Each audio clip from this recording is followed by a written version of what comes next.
우리가 오전에 에베소서 2장 전반부에서 너희와 우리의 대비 혹은 또 차이를 살폈죠. 지금 살필 본문에는 너희가 두드러지죠. 우리도 나오지만 이 대명사가 이 단락 처음 11절부터 13절 그리고 19절부터 22절에 너희가 많이 나올 겁니다.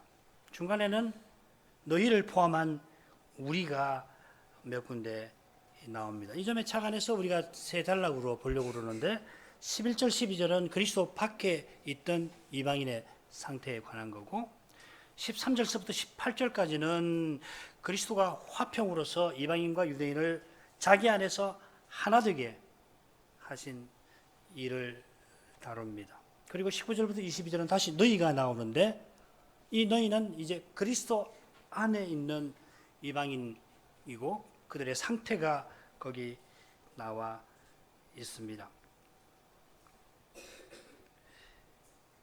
이 대조되는 변화는 그리스도께서 십자가와 복음 전파로 친히 이루셨다. 그게 가운데 주제죠. 자, 11, 12절 읽겠습니다. 그러므로 생각하라. 너희는 그때의 육체로 이방인이요 손으로 육체에 행한 할례당이라 칭하는 자들에게 무할례당이라 칭함을 받는 자들이라. 그때 너희는 그리스도 밖에 있었고 이스라엘 나라 밖에 사람이라. 약속의 언약의 들에 대하여 외인이요 세상에서 소망이 없고 하나님도 없는 자이더니. 그러므로 생각하라 고면했으니까 오전에 살핀 그 교훈에 비추어서 그때 이방인으로서 어떤 상태였는지 명심하십시오 하는 뜻입니다. 하나님께서 죄와 허물로 죽었던 우리를 그리스도 안에서 또 그와 함께 살리셔서 이제 하나님의 선한 일 가운데 행하도록 하셨습니다. 이 둘째 부분에서 하나님께서 행하시는 이 선한 일, 그리스도 안에서 행하시는 선한 일을 자세히 교훈할 텐데 그 선한 일 가운데 행하기 위해서 잊지 말아야 할 것이 있습니다. 생각하라. 괜찮은 번역인데 기억하라. 좀 더 낫습니다. 이 기억이라고 하는 표현은 언약의 핵심 표현 중 하나입니다. 지난 시간에 10절에 담긴 이 언약의 배경을 우리가 그냥 친 셈인데 거기 보면 옛 언약을 떠오르게 하는 중요한 표현이 여럿 나옵니다. 하나님께서 새로 창조하셔서 이사야서에 많이 나오죠. 특별히 자기의 것 삼아서 하나님의 선한 일에 특별한 일에 쓰신다라고 하는 것은 특별히 이스라엘을 애굽에서 구출하여서 하나님의 특별한 소유로 삼아 제사장 나라와 거룩한 백성으로 살게 하신다. 그 시내산 언약의 요약이라고 할 수 있습니다. 방금 말씀드린 것이 출애굽기 19장 4절부터 6절까지죠. 매년 유월절 만찬을 나눌 때 또 성전 제사를 드릴 때 이스라엘은 이 언약을 기억합니다. 이 기억은 과거 언약을 체결했다는 그 과거의 사실을 머릿속에 다시 떠올리는 게 아니라 하나님이 언약을 기억하셔서 언약의 약속을 믿고 그 언약의 의무를 이루게 해 주실 것을 바라는 태도입니다. 그처럼 지금 우리 예배가 언약을 새롭게 하는 일입니다. 우리가 예배에서 하나님의 이름을 부르는데 하나님께서 언약을 조차 우리를 먼저 불러주셔서 우리가 지금 하나님의 이름을 부르는 겁니다. 하나님이 우리를 먼저 불러주시고 우리가 불러주신 하나님을 부릅니다. 이게 예배고 기도고 예배고 언약의 교제입니다. 예배에서 제일 중요한 게 바로 그것입니다. 하나님이 우리를 불러주시고 우리가 부르신 하나님께 하나님 이름을 부르는 겁니다. 하나님, 누구든지 주의 이름을 부르는 자마다 구원을 얻으리라. 그 핵심이 뭐예요? 교제입니다. 하나님이 불러주시고 하나님, 아버지, 어떤 데는 뭘 자자하게 기도를 할 수가 없어요. 로마서 8장에 있는 것처럼 우리는 본질상 우리는 본래가 마땅히 구할 바를 모르는 존재입니다. 그런데 어려운 일 당하면 아버지, 하나님, 주님, 때는 그것도 안 나오지요. 주님 들으십니다. 들으신 주님이 가만 계시지 않습니다. 우리가 하나님의 선한 일 가운데 잘 행하도록 하려고 사도는 그때 우리가 어떤 상태에 있는지를 기억하라고 합니다. 그때라는 표현이 11절, 12절에 각각 나오지요. 바로 이 표현이 2장 1절부터 3절에 역시 나왔습니다. 그때는 이제와 대조되는 시간인데 간단하게 말씀드리면 그리스도 오시기 이전입니다. 바울 사도가 그때, 이제, 지금 이런 표현을 쓰는데 거의 대부분 다라고 생각하셔도 크게 무방한데 거의 대부분 이 시대를 인류의 역사를 둘로 딱 놓아서 그리스도 오시기 전, 그리스도 오시기 이후로 나눕니다. 그때 너희가 육체로 이방인이었습니다. 이것은 언약의 관점에서 유대인 아닌 민족들을, 여러 민족들을 표시하는 겁니다. 바로 이어서 유대인을 뭐라고 그래요? 손으로 육체에 행한, 원문으로는 육체로나 육체에나 똑같습니다. 엔사르키 똑같습니다. 영어로 하면 in flesh 똑같습니다. 육체로 이방인이라고 하고 유대인들을 향해서 손으로 육체에 행한 할례당이라 하면서 이 할례당에게 무할례당이라고 불린 사실에서 우리가 확인할 수 있습니다. 흥미롭게도 사도는 말씀드린 것처럼 유대인이나 이방인이나 정체를 똑같이 육체로 하고 표현합니다. 유대인과 이방인을 할례로 구별하면서도 육체에서 결국 같아 이렇게 보는 것 같습니다. 에베소서 2장 1절부터 3절도 그렇지요. 사도가 너희와 구분해서 우리라고 했지만은 우리 유대인도 불순종의 아들들인 이방인들 가운데서 행하여 본질상 진노의 자녀들이었다. 물론 할례가 전혀 뜻 없다는 건 아닙니다. 그 사실이 12절에 잘 드러납니다. 그러나 할례 받은 사실 그 자체가 더욱이 할례 받았다는 그 자랑은 오히려 받지 않은 것보다 못할 수가 있습니다. 지금 서신전하는 바울 사도가 좋은 신뢰가 될 겁니다. 하나님의 율법을 전혀 몰랐더라면은 짓지 않을 그런 무서운 죄를 청년 사울이 저질렀습니다. 우리는 어떨까요? 그런 점에서 육체로 손으로 행한 할례도 할례 없는 이방인들의 삶처럼 그리스도 오시기 전에 속합니다. 그런데 그때에 하나님께서 육체의 욕심을 쫓아 멸망으로 치닫던 이 세상에 하나님께서는 소망의 구원의 빛을 그때도 비추셨죠.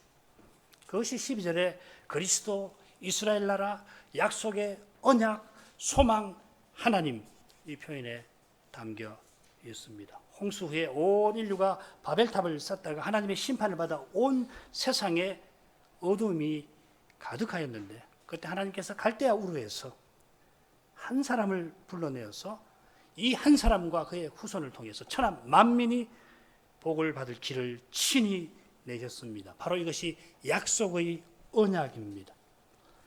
이 약속은 아브라함의 후손 중에 그리스도를 보내어서 하나님 없이 살던 우리 인생이 하나님을 가까이 하게 하시는 것입니다. 이것이 어두운 세상에서 유일한 소망입니다.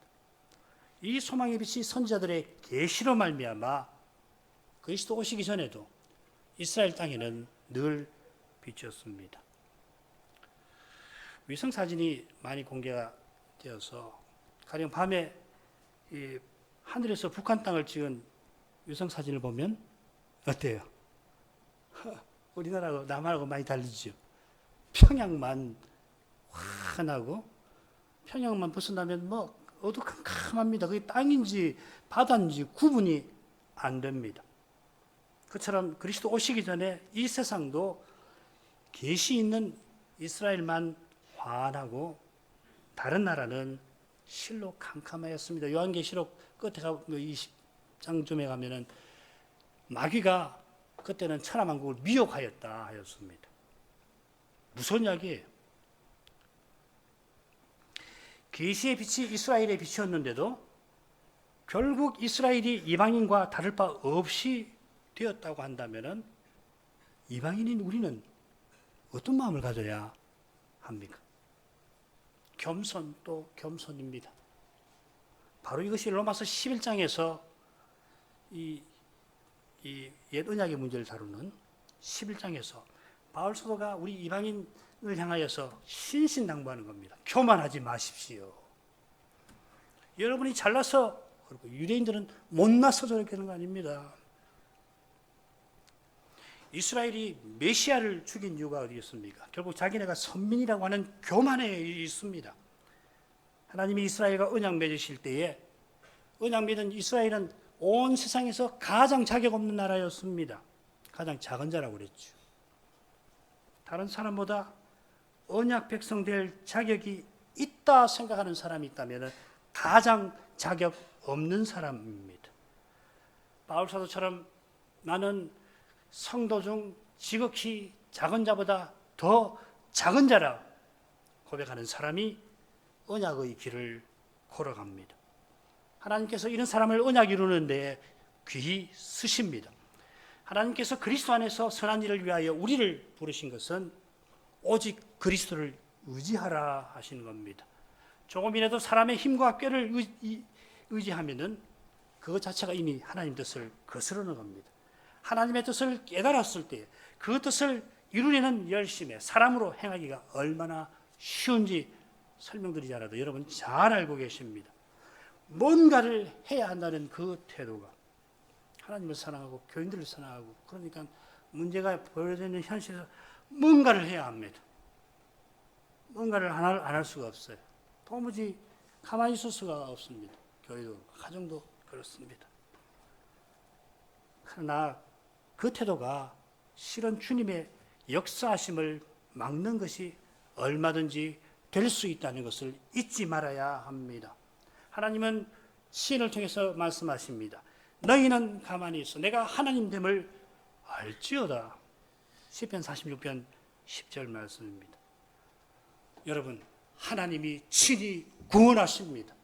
하나님이 친히 언약을 이루십니다. 우리는 언약의 쓰임을 받습니다. 우리는 구원을 받습니다. 선물로. 기여하는 것 하나도 없습니다. 이제 둘째 단락으로 가시지요. 이 둘째 단락을 보시면 처음에 그리고 끝에 가깝다, 멀다 하는 표현이 나옵니다. 원문은 똑같습니다. markan, anguish. 전에 멀리 있던 너희가 그리스도 안에서 가까워졌습니다. 주님이 먼 데 있는 자들과 가까운 있는 자들에게 평안을 전하셔서 전에 서로 멀던 둘이 하나님을 가까이 합니다.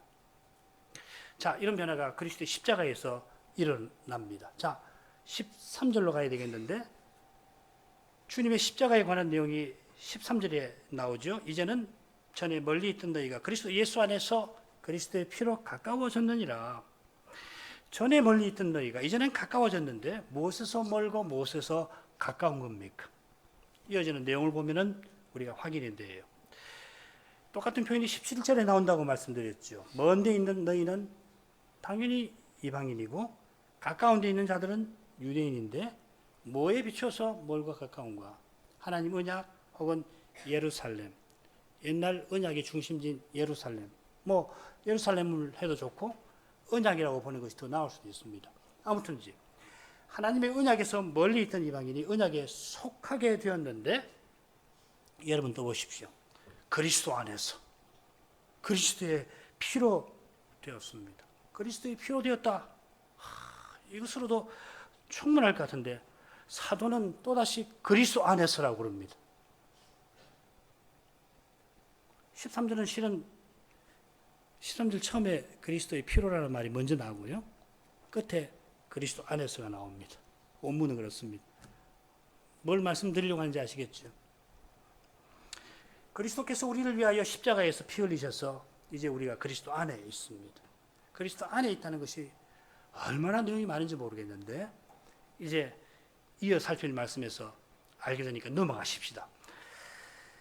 14절부터 16절 읽습니다. 그는 우리의 화평이신지라 둘로 하나를 만드사 중간에 막힌 담을 허시고 원수된 것 의문에 속한 계명의 율법을 자기의 육체로 폐하셨으니 이는 이 둘로 자기 안에서 한 세 사람을 지어 화평하게 하시고 또 십자가로 이 둘을 한 몸으로 하나님과 화목하게 하려 하심이라. 원수된 것을 십자가로 소멸하시고 14절은 이는 그분이 화평이심이라 이렇게 시작됩니다. 멀리 있던 이방인이 가까워진 이유가 여기 제시되어 있습니다. 사도는 그리스도를 특별히 그분이라고 강조하면서 그리스도께서 전에 멀리 있던 이방인이 가까워지게 하신 바로 그 이유라. 다른 이유가 아니라 그리스도 그분이 화평이셔서 가까워졌다 합니다. 그리스도를 우리의 화평이라 불렀는데 우리는 하나를 이룬 둘입니다. 이 둘이라는 표현이 14, 15, 16절에 다 나오지요. 이 둘은 물론 유대인과 이방인입니다. 이런 점에서 이방인이 유대인과 가까워졌다 할 수 있습니다. 얼마나 가까워졌습니까? 하나가 될 만큼 가까워졌습니다. 전에 유대인은 이방인을 무할례당이라 할례 없는 자라 무시를 했고 무시당한 이방인도 유대인을 미워하겠죠. 그리스 로마 시대 로마 시민들 그리스 시민들 유대인들이 할례 없는 자라고 무시하면 얼마나 속상하겠어요. 뭐? 무시해 나를? 우리를? 이렇게 할 거 아니에요. 그리스 로마 시대 서양 문화의 원천이라고 그러고 얼마나 뛰어난 문명을 구축했습니까? 전에 유대인은 이방인을 무할례당이라 무시했고 무시당한 이방인도 유대인을 미워했습니다. 이 서로 미워하는 관계에는 이 성전전에 있던 중간에 막힌 담이라고 하는 이 표현을 통해서 잘 드러납니다. 예루살렘 성전을 가보면은 내부 뜰이 있고 유대인이 들어가는 그리고 외부에 거기 바깥에 성전 뜰에 이방인의 뜰 사이에 막힌 담이 있어서 이방인이 이 담을 넘으면 처형당한다는 경고문이 그 담에 다 붙어 있습니다. 사실 이 분리하는 담은 하나님께서 이방인도 하나님께 나올 수 있게 하는 것이지요. 이방인도 하나님께 와서 제사 드리라고 하시는 거예요. 원래 그렇습니다. 그런데 이 하나님의 사랑을 잘 깨닫지 못하던 유대인들은 선민의식에 절어서 유대인을 배척합니다.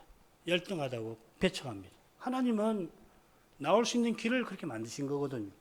유대인도 그렇잖아요. 유대인도 레위인이나 제사장 아니면은 어떻게 번제단 가까이 가고 성소 안에 대제사장 아니면 지성소 못 들어갑니다. 대제사장도 지성소에는 1년에 한 차례 들어가잖아요. 그죠? 막으셨는데 하나님을 가까이 오지 못하도록 하는 것이 궁극적인 목적이 아니라 우리가 부정하니까 하나님의 거룩하심에 함부로 나가서 죽지 말라고 그런 우리가 안전하게 나오도록 그 거룩함을 방어하는 담들을 벽들을 하나님께서 만들어 놓으신 거예요. 이방인의 뜰이 있다라고 하는 것들은 결국은 이방인도 그리스도 안에서 나오도록 그렇게 하나님은 원하셨고 그런데 이 사람이라는 것들 사람이나 우리 인생은 너무도 좁아가지고서 그 사랑을 깨닫지 못하니까 사랑을 몰라서 그래요. 하나님의 사랑 나 같은 죄인 내가 유대인으로 태어나서 뭐 잘나서 뭐 언약 백성 되는 거 아니잖아요. 아브라함의 그 자손이 되어서 언약 백성이 됐다고 해서 내가 뭐 본질적으로 나은 거 하나도 없잖아요. 그런데도 자기가 잘나서 하나님 백성 된 줄로 생각하니까 하나님 사랑을 모르는 거거든요. 하나님 사랑을 모르니까 그런 짓 하는 거라고.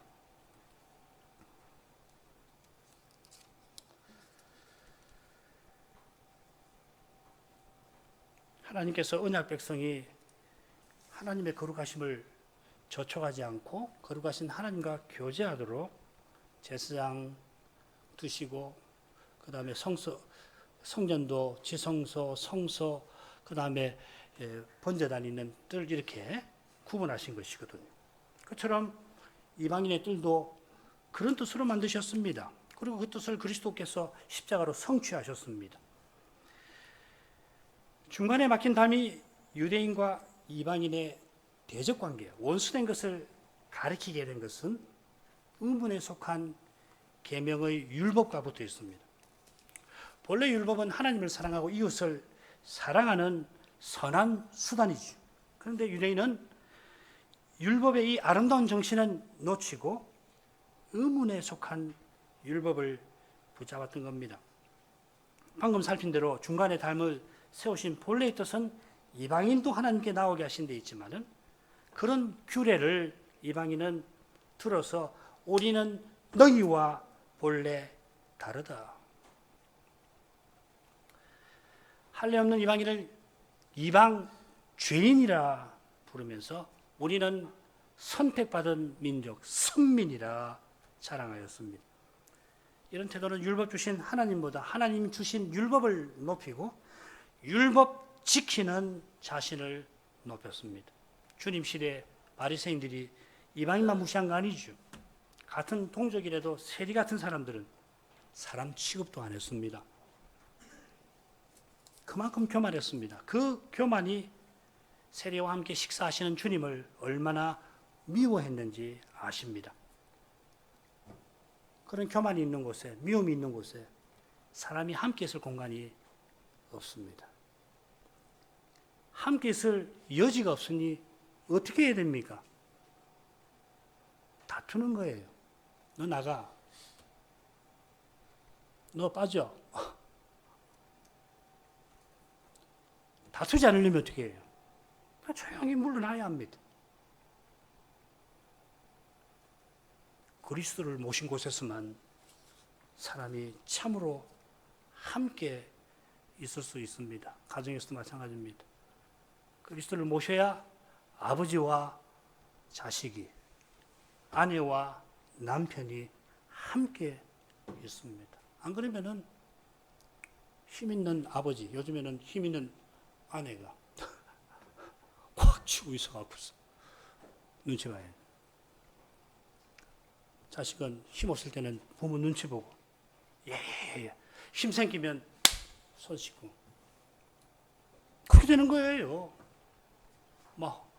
남편, 아내 사이도 마찬가지 아니에요. 이를 위해서 주님께서 자기 육체로 의문에 속한 계명의 율법을 폐하셨습니다. 이 의문에 속한 율법이 그대로 있으면, 그래서 율법의 정신은 내팽개쳐버리고 율법의 규례를 지키는 것을 자랑하는 그런 일이 있다면 서로 미워하는 일은 그치지 않을 겁니다.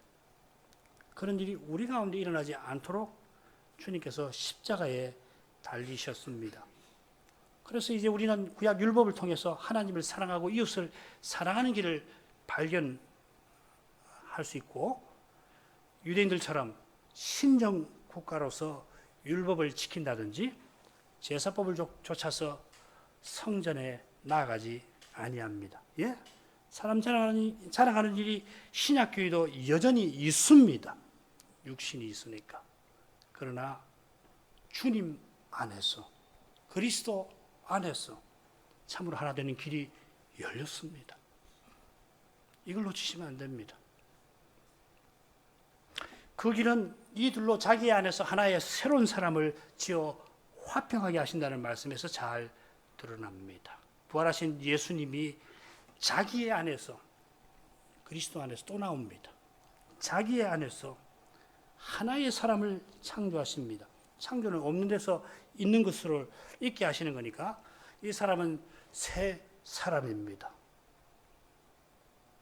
이 세 사람은 둘로 만든 하나의 사람이라 우리가 흔히 아는 대로 믿는 사람마다 옛 사람이 죽고 새 사람으로 새 사람이 되는 것, 그것과 붙어 있긴 합니다만은 여기 세 사람은 신자 각각을 이야기하는 게 아니라 신자 전체를 가리킵니다.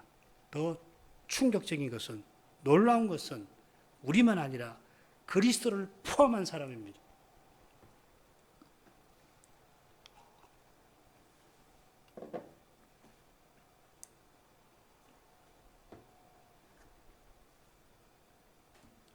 에베소서 1장에 보면은 끝에 그리스도께서 우리의 머리가 되시고 우리가 그리스도의 몸이 되어서, 그리스도가 머리예요. 우리의 머리. 우리가 그리스도의 몸입니다. 그래서 함께 하나의 사람, 제3의 사람이 만들어졌습니다.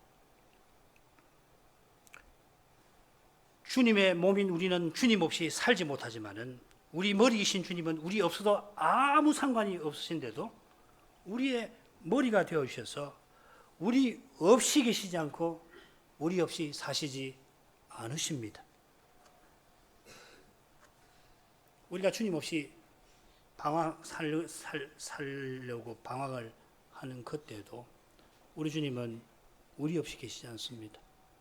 이 못난 우리의 주님이시기를 포기하지 않으십니다. 이것이 그리스도께서 자기 안에 지으시는 사람이라 하는 뜻이기도 합니다. 에베소 4장에 가면은 이 새로운 사람이 어떻게 자라는지가 잘 드러나는데 이 새로운 사람은 우리는 머리이신 주님에게서 생명을 받아갖고서 그 생명을 서로 주고받음으로 머리이신 주님에게로 자라갑니다. 쉽게 말씀드리면 뭡니까? 장차 우리가 각각 그리고 함께 그리스도와 같아집니다. 우리 모두가 그리스도와 같아지는 그날 참된 평안이 우리 가운데 있을 겁니다. 우리 각각에게서 그리스도의 인격과 사랑이 충만하게 드러나니까 그게 미움이 없습니다. 그리스도의 어떠하심이 새하늘과 새 땅을 가득 채울 겁니다. 우리를 가득 채우고 새하늘도 우리 가운데 가득할 겁니다. 그리스도가 전부이시고 전반에 그리스도가 계시는 그러한 사회가 완성된 모습으로 나타날 겁니다. 그리스도가 전부이시니까 분열, 다툼 없습니다. 그리스도가 우리 각각을 통해서 자기를 충만히 드러내시니 그분의 영광만 가득할 겁니다. 지금은 서로 그리스도를 말하는데 사람이 드러나곤 합니다. 하나님의 뜻을 말하는데도 사람의 생각이 고집을 부리곤 합니다. 각각을 보면 별 사심이 없는 것 같은데 함께하기가 어렵습니다. 이것이 인간의 근원적 연약함입니다. 고백서에서 교훈하듯이 지금 우리가 행하는 최선의 행위에도 거기에 우리의 죄와 부족과 연약이 배어 있습니다. 속속들이. 그래서 우리가 행위로 구원받지 못하는 겁니다. 하나님의 은혜가 있어 그러나 연약한 인생이 하나님이 받으시는 선을 틀림없이 행합니다. 같은 거예요. 우리가 하나님 뜻을 깨닫고 그리스도로 틀림없이 행합니다. 그리스도로 행하는 까닭에 사람으로 행하는 이 현실에서 교회도 그렇죠. 교회도 사람으로 행하는 일이 많습니다. 그러니까 믿음으로 행하면 오해와 미움을 받습니다. 미움받지만 그러나 보복하지 않습니다. 눈앞에 하나님의 뜻과 어긋나게 현실이 전개될 때에 우리의 연약한 믿음은 근본부터 흔들립니다. 이런 경험 없으면 믿음은 이상한 거예요. 정말 어린 현실에 가면 믿음이 흔들려요. 주체 못합니다. 내가 정말 믿나? 내가 믿는 사람 맞는가? 내가 과연 믿을 것인가? 예, 그런 생깁니다. 혹시 청소년 여러분은 뭐 청년처럼 그런 경험이 있을지 모르겠는데 믿음 그런 겁니다.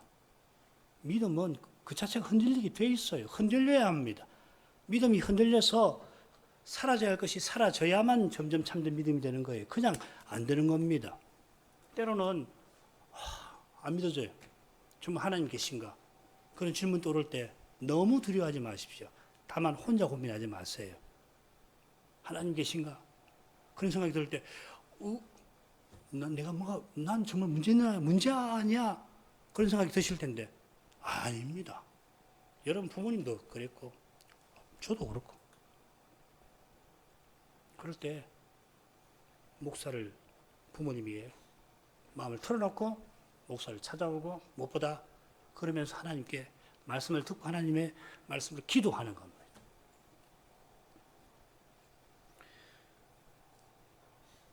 우리 연약한 믿음이 때때로 근본부터 흔들리는데 희한하게 주님의 뜻이 이루어지이다.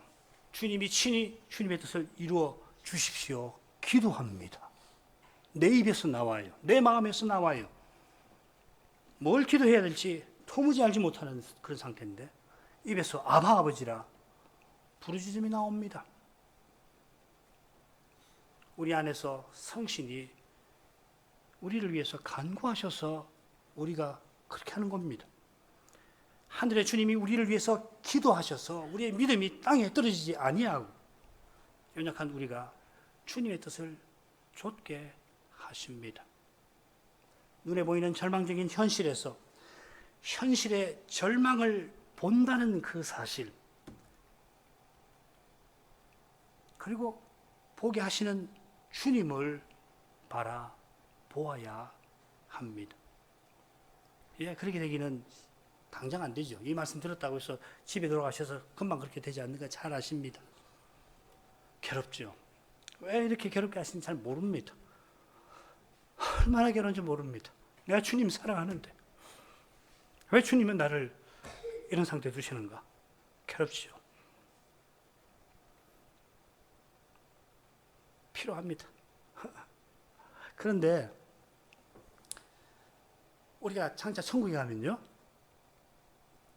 이 C.S. 루이스에 배운 건데 돌아다 보면 주님을 뵐 때, 아, 그때 내가 울었던 것이 실은 기쁜 것이었구나. 내가 울 때 하나님 왜 나는 돌아보지 않으십니까? 지옥 같습니다. 그렇게 했는데 그때 가서 보면 그게 지옥 아니었구나. 천국이었구나. 그때는 알게 됩니다. 그러기 전까지는 연약하니까 어쩔 수 없어요. 기다려야 합니다. 그런데 기다리게 하십니다. 붙들어 주십니다. 내가 기다리는 거 아닙니다. 주님이 나를 붙들고 계시는 거예요.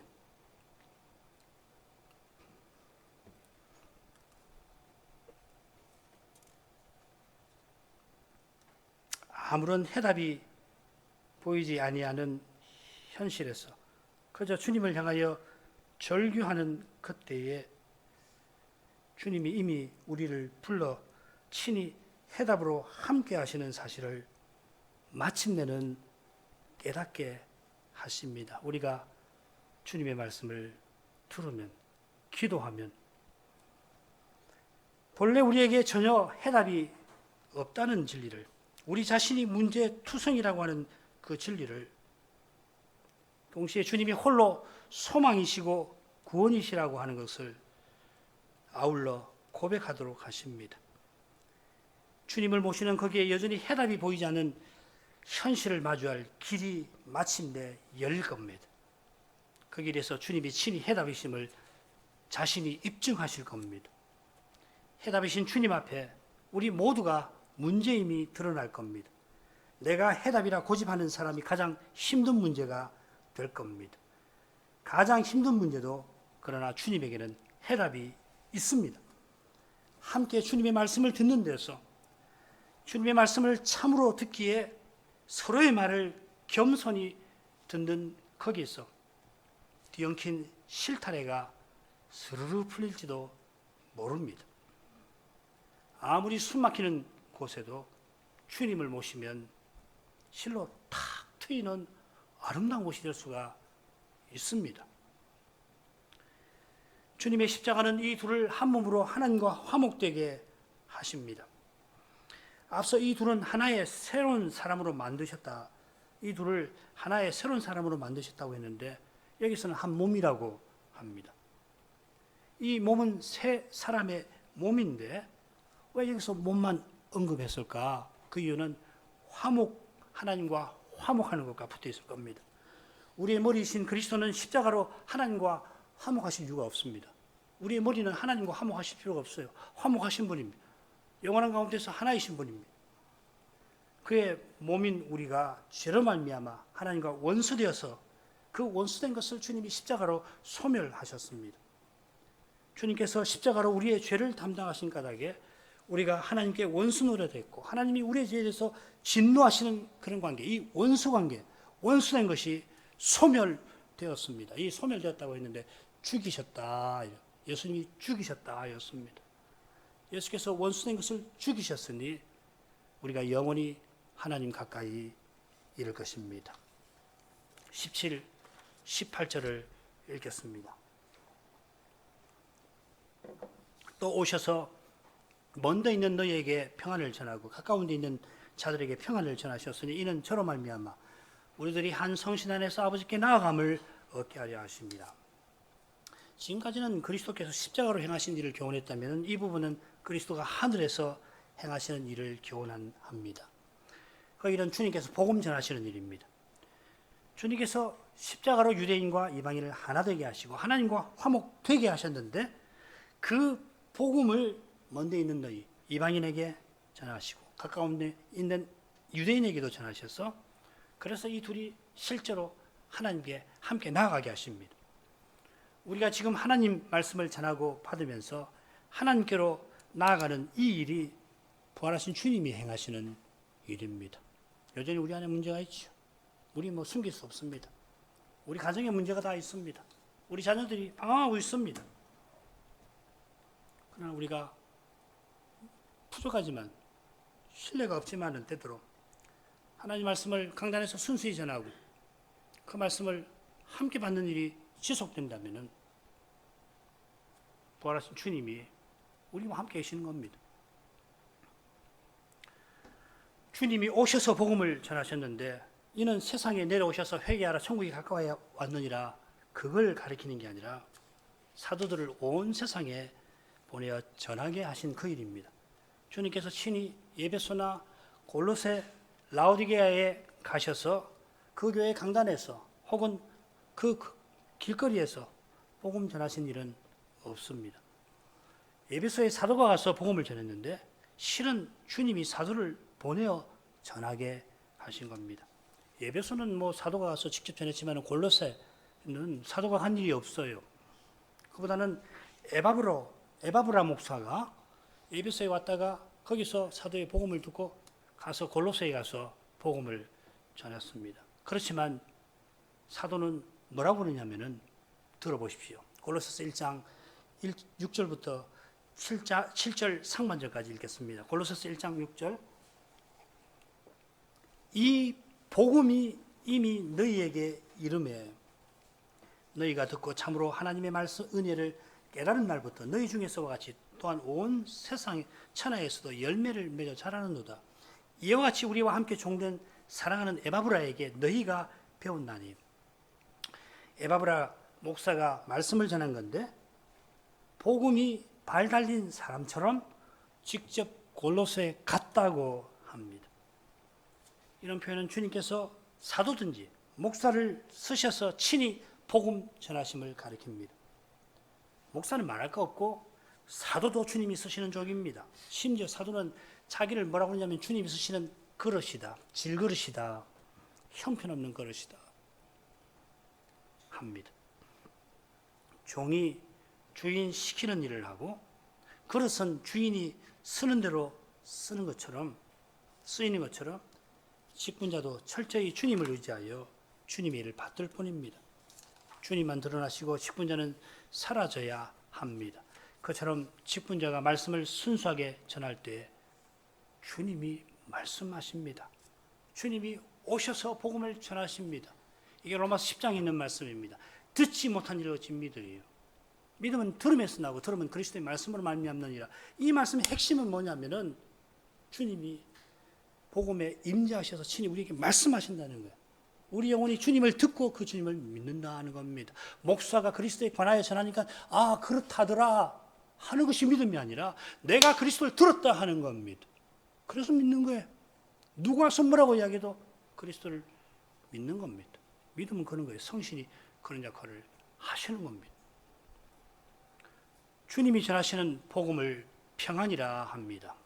이 에베소서에 평안이 8번 나오는데 불행이라고 할 건 없지만은 번역이 조금 다 3가지로 되어 있습니다. 평안, 화평, 평강.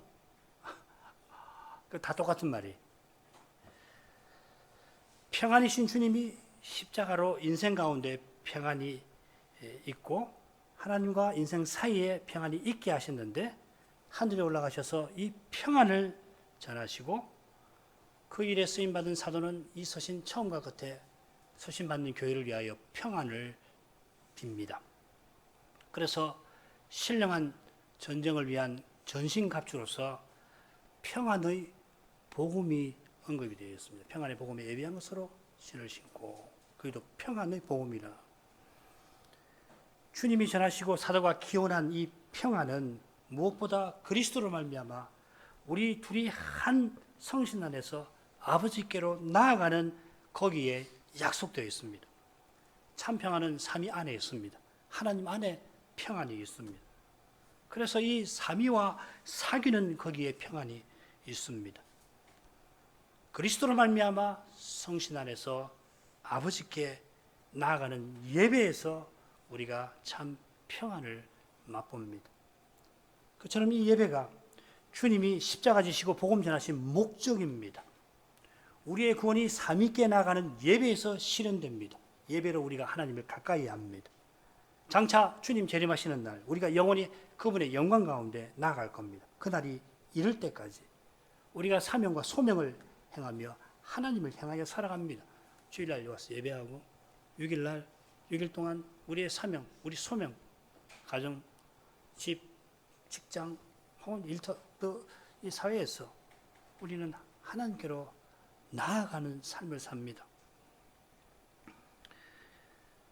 바로 여기에 사도가 구하는 참 평안의 실질이 있습니다. 소명과 사명을 행하며 하나님을 향하여 가는 그 길이 평탄한 꽃길이 아니라 꽃밭길이 아니라 사망의 음침한 골짜기로도 이어지는 고난의 길이어서 두려움이 우리 마음에 덮치고 슬픔이 우리 얼굴을 가리곤 합니다. 그러나 그 길을 걸어가는, 그래서 하나님을 향하는 교회와 신자는 그 길에서 사도가 바라는 평안을 맛봅니다. 먹구름 한 점 없는 그 푸른 하늘로 파랑새가 높이 날아오르는 그런 평안은 먹구름 아래 어두운 숲길을 헤매는 길을 다 걸은 다음에 물론 찾아옵니다마는 말씀드린 대로 장차 영원한 평안에 우리가 도달할 그때에 이미 그 평안 가운데 우리가 줄곧 있었다는 것을 깨닫게 될 것입니다. 평강이신 주님이 우리와 함께 하셔서 불안의 현실, 다툼의 현실을 우리가 감내합니다. 사도는 마지막 단락에서 그리스도 안에 있는 이방인의 상태를 교훈합니다. 19절부터 읽습니다. 그러므로 이제부터 너희가 외인도 아니요 손도 아니요 오직 성도들과 동일한 시민이요 하나님의 권속이라. 너희는 사도들과 선자들의 터 위에 세우심을 입은 자라. 그리스도 예수께서 친히 모퉁이 돌이 되셨느니라. 그의 안에서 건물마다 서로 연결하여 주 안에서 성전이 되어가고 너희도 성신 안에서 하나님이 거하실 처소가 되기 위하여 예수 안에서 함께 지어져 가느니라. 이 단락이 첫째 단락과 짝을 이루는데 외인, 손, 시민, 권속 이런 표현에서 확인됩니다. 전에 이방인이 그리스도 밖에 있었고 이스라엘 나라 밖의 사람이고 약속의 언약에 대해 외인이고 세상에 소망이 하나도 없고 하나님도 없었는데 이제는 외인도 손도 아니고 언약의 나라에 속합니다. 하나님의 성에 삽니다. 하나님의 집에 속합니다. 나라, 성, 집, 하나님 언약의 성격을 나타냅니다. 나라와 성과 집과 더불어서 이 언약의 성격을 잘 드러내는 것이 또 하나 있는데 하나님의 집과 붙어 있습니다만 바로 성전입니다. 이 성전은 하나님이 거하실 처소, 거하시는 처소라는 표현대로 하나님이 우리 가운데 우리와 함께 하심을 가리킵니다. 우리 신약교회가 성전이라고 하는 사실은 베드로전서 2장, 계시록의 마지막 대목에서 분명히 언급이 되어 있긴 합니다만은 실은 그냥 내내 드러난 진리입니다. 조금 전에 우리가 그리스도로 말미암아 성신 안에서 아버지께 나아가는 진리를 배웠죠. 이 진리는 우리가 대제사장 예수 그리스도 안에서 제사장이라는 말입니다. 그리스도로 말미암아 성신 안에서 아버지께로 나아간다는 것, 제사장이에요. 이 진리는 이런 예배가 이루어지는 그 장소라는 면에서 보면은 교회가 하나님이 임재하셔서 그리스도를 통하여 우리와 만나시는 성전이 되는 거죠. 이 성전은 사도들과 선자들의 터 위에 세우심을 입었습니다. 사도와 선지자가 교회의 터입니다. 주님이 시몬을 베드로라 하시면서 이 반석 위에 내가 내 교회를 세우리라 하셨습니다. 주님께서 사도들로 그리스도를 전하게 하심으로 주님의 교회를 친히 세우심을 가리키는데, 베드로 사도는 뭐라고 그럽니까? 산돌이신 그리스도에게 나와서 우리가 산돌들이 되어서 함께 신령한 거룩한 신령한 집으로 세워져 간다 하였습니다. 이것이 예수께서 그리스도께서 모퉁이 돌이 되셨다는 뜻이기도 합니다. 다른 말로 하면은 예수님이 성전으로 이 세상에 오셔서 이 주님 안에서 우리도 성전이 되어 함께 성전으로 지어져 간다 하는 겁니다. 하나님께서 그리스도를 통하여 우리와 함께 하신다는 말이죠. 그리스도를 통하여 우리와 함께 하심은 그리스도의 영이신 성신 안에서 우리와 함께 사신다 하는 뜻입니다. 시간이 많이 가서 요점만 간단히 말씀을 드렸습니다. 앞으로 여러분이 예배소설을 다른 목사님 통해서 배워나가실 때에 이 요점에 담긴 교훈을 자세히 살피시게 될 겁니다. 특별히 예배소 4장을 가보시면은 거기 성전의 이미지로 사도가 교훈했던 것을 이미지를 바꾸어서 몸으로, 머리와 몸과 지체의 이미지로 발전을 시킬 겁니다. 성전이니까 지어져 간다 했는데 거기서는 자라간다 하였습니다. 중요한 것은 예수 안에서, 정확히 말하면 주 안에서입니다. 여러분 갖고 계신 성경이 예수 안에서 이렇게 되어 있는데 그 주 안에서라고 바꾸는 것이 더 정확합니다. 예수라는 말 없습니다. 뭐 틀린 번역 아니지만은 그렇게 읽으시면 좋습니다. 주 안에서, 그리고 함께입니다. 마찬가지로 주 안에서 서로입니다. 주님이 아무것도 아닌 우리를 주님의 교회로 친히 세워 나가십니다. 이 순간에도 실로 연약한 우리 가운데서도 주님은 그 약속을 신실히 이루어 가십니다. 기도하십시다. 거룩하신 아버지, 영원한 가운데서 친히 예비하신 그 선한 일을 그리스도로 말미암아 우리 가운데 친히 이루어 가심을 알게 하셔서 저희가 모든 소망을 주님에게 두게 하십니다. 그리스도께서 십자가로 말미암아 세상에서 소망 없고 하나님도 없이 살던 이방인을 하나님의 그 언약에도 불구하고 진노의 자식으로 살던 유대인과 하나가 되게 하시되 자기 안에서 하나의 새로운 사람을 지어서 함께 성신 안에서 아버지께로 나아가도록 하십니다. 이날 저희가 주의 은혜로 참으로 하나님을 예배한 사실이 있다면, 성신을 의지하여 하나님의 이름을 함께 부르는 일이 있다면, 때때로 그것이 무엇을 구해야 할지를 알지 못하여서 그저 탄식하는 그런 것일지라도, 심지어 십자가를 앞두신 주님처럼 주의 이름을 부르짖는 것과 마찬가지로 틀림없이 저희가 영원한 구원에 나아가는 것임을 믿습니다. 도무지 해답이 보이지 아니하는 현실에 있지만은 주님이 소망으로 함께 해주시는 그 은혜가 이 연약한 우리를 지탱해 주고 계심을 마침내 깨닫게 하셔서 모든 소망을 주님에게 두게 하옵소서. 주님이 친히 해답되심을 보여주시고 그 영광을 함께 찬송하게 만들어 주옵소서. 예수님 이름으로 기도합니다. 아멘.